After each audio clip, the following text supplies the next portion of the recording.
I mean, it'll follow the lines of teacher performance that we're going to follow for the governor's pay plan, those types of things. It could help fund that plan. In fact, it could fund components of that plan. So it could be a supplemental piece to that plan, or it could be that the legislature determines their own performance and innovation criteria for teachers as well, and says we want them to meet this specific criteria. The intent is to get the framework out, to get it before the legislature, to get it going through the appropriate process so they can vet it. And so they will determine what the language is in the bill as far as performance is concerned. Is it an incentive?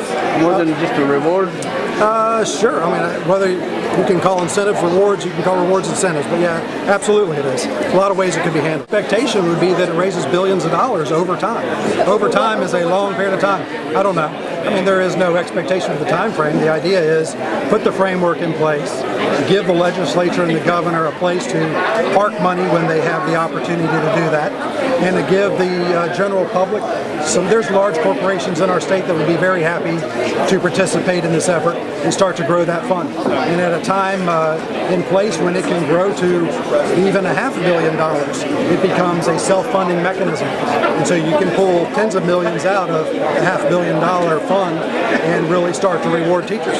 So if you were, as an arbitrary example, if you were pulling $40 million out of a fund annually to reward, say, 10% of our teachers, 9,000 teachers, then you'd have $4,500 extra for the top 10%.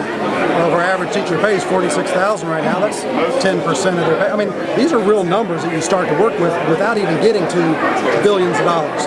So it's a very doable thing. We have endowments at universities, as I mentioned. We have trust funds for all kinds of other things, and people don't sit around saying, where's the money going to come from? How are we going to fund it? How are all these things going to take place? We create the funds, and then we start to put money in those funds because it's a priority. And so we all say in North Carolina that education is our top priority.